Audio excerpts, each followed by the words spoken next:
Coach, big bounce back effort for the team tonight. What was the main difference compared to last night? I don't know. I just think we played a really good playoff game tonight. We were very detailed in a lot of our areas that we needed to improve upon from last night. I thought everybody on our team was really going. No passengers at all. Seemed like we found our legs. So, um, you know, what a day one day makes. What a difference. And the special teams really carried the weight tonight. Was it 2 for 3 or 2 for 4 on the power play? Perfect on the kill. I mean, you can't ask for a much better night than that on the special teams. No, I thought our penalty kill was fantastic. I thought the guys were blocking a lot of shots. They did have their opportunities. They have a very, very good power play with some good players. And then when we had some breakdowns, we had KP, helping us out on the power play front. I think it really helped to get that first goal for us. And then the second goal obviously came right after in the next period on our next opportunity. So it was nice for the boys to get going because I think it's one area that we would like to improve upon. I would expect, them. It's difficult to score on Nagel. So, I think we got to just be happy that we were able to score too. Was that Keith Petruzzelli's best game of the playoffs? I would say so. Very, very good response, especially from yesterday. It's something that we knew he's always been like that. Every time he's had a game that maybe not his best, he's always answered with something above average. And tonight was, in his 9 games that he's played, by far his best. Really happy for him. He gave us a huge chance, especially in the third period when Reading was really pouring it on and getting some opportunities. He was very calm in there and didn't seem like he gave us, or gave them any real secondary opportunities with his rebound control. So very, very good.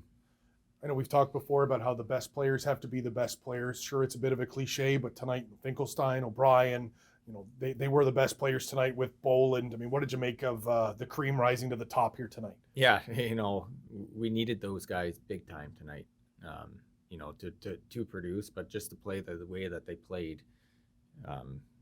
It's hard to win playoff games when your best players aren't your best players. I mean, that's going to happen, and that's when you hope other guys step up. And throughout these playoffs, the other guys have stepped up. But, in an important game like this, after we just lost the way that we lost last night and the way that we played last night, for them to show up the way that they did, it's a huge boost to everybody else. And it just, it forces everybody else to elevate their game, and they did. Are we satisfied with a split here in Reading heading back home? Yeah, I would say so. I mean, very difficult to win in this building. I think if you look at the regular season, I think they had 6 or home losses. We're happy with it. Of course, you always want 2, but that's getting very greedy against a team like Reading. I mean, we anticipate this series going long. I'm sure that they do as well. So nice to get back to the Rock, and hopefully we can start on the right foot. Still a tight schedule, a travel day, and then jumping right back in the saddle. Growlers have kind of been used to that routine throughout the season. Does this somehow favor the Growlers heading back home on the short travel? Yeah, I don't know if it favors us or not. I mean, we're certainly used to it.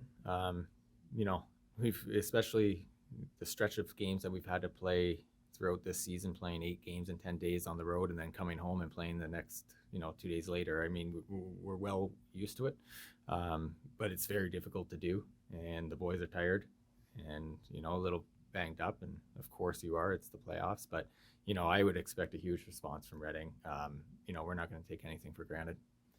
I want to highlight the play of Mark Johnstone. I felt like he was automatic in the face-off dot tonight. Did you like his game? Oh, he was awesome. Of course, his face-offs were really, really good. And if you really look at the last 2 minutes when, it felt like a basketball game with all the whistles and seemed like timeouts, he kept getting in the dot and winning the draws, very important draws as well. And that's just one little aspect of his game.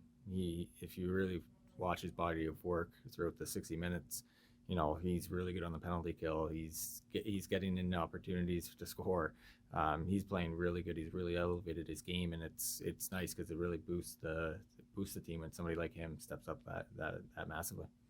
And Darian Plouffe finished it off with the empty netter. One of a couple of guys who weren't in the game in game 1, but came through with a strong effort. What did you think of the lineup changes you made and the response from the players tonight? Yeah, I think it's fair. I mean, from my vantage point, I think we could have went with the same lineup and may have get the same result because we trust everybody in that room. I think it was just a nice change. I think it was something that needed to be done. Plouffe obviously stepped up big time.